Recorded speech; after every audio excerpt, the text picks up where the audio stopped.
house that horrid cats had been in his bed, and he vowed that he would never pass another night under a roof where such things were possible. Mrs. Tabby White was very glad, because no lady can wish for the visits of a person who throws boots at her. But the mistress of the house said sadly, "Oh, Tabby, you've lost us a fortune." And Tabby, for all her cleverness, didn't understand what the mistress meant, but went on purring proudly and wondering what clever things she could do next. And I don't know what it meant either, so don't you interrupt with silly questions. "I think we ought to wear shoes," was the next thing Mrs. Tabby White said, but all the human shoes were too big for her. However, there was a nice pair of pink shoes, quite new, belonging to the human child's big doll, and Mrs. Tabby White put them on her eldest kitten's little brownie feet. "Now, Brindle," said she, "he was named after the gentleman who told me the story. You are grander than any kitten ever was before." And at first Brindle felt pleased, then he tried to feel pleased, then he knew he wasn't pleased at all.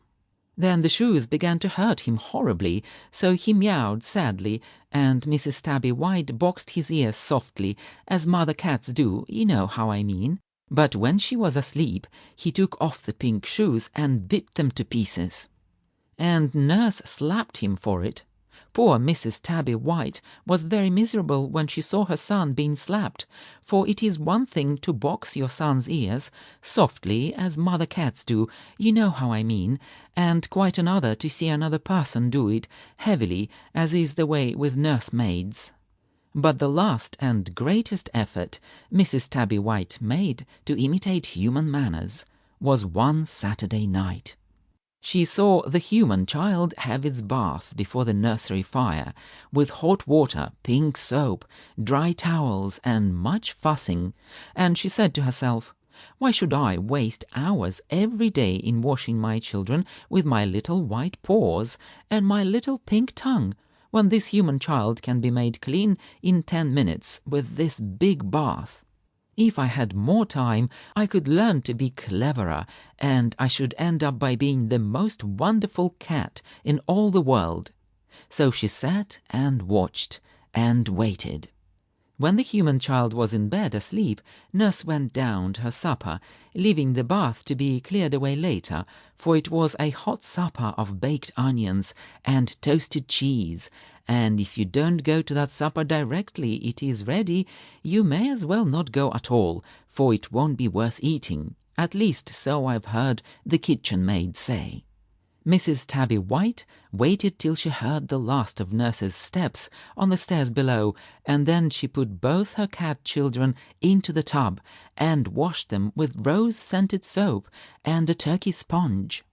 At first they thought it was very good fun, but presently the soap got in their eyes, and they were frightened of the sponge, and they cried, meowing piteously, to be taken out. I don't know how she could have done it. I couldn't have treated a kitten of mine like that. When she took them out, Mrs. Tabby tried to dry them with a soft towel, but somehow cat skin is not so easy to dry as child skin, and the little cats began to shiver and moan. "Oh, mother, we were so nice and warm, and now we're so cold. Why is it? What have we done? Were we naughty?" "Drat the cats," said nurse when she came up from the supper and found Mrs. Tabby White trying to warm her kittens against her own comfortable fur, "if they haven't tumbled in the bath." Nurse dried the poor, dear, cruelly used kittens a little. Her hands were bigger than Mrs. Tabby's, so she could do it better, and put them in a basket with flannel, and next day Tabby Kit was quite well, though rather ragged looking, but Brindle had taken a chill, and for days he hung between life and death.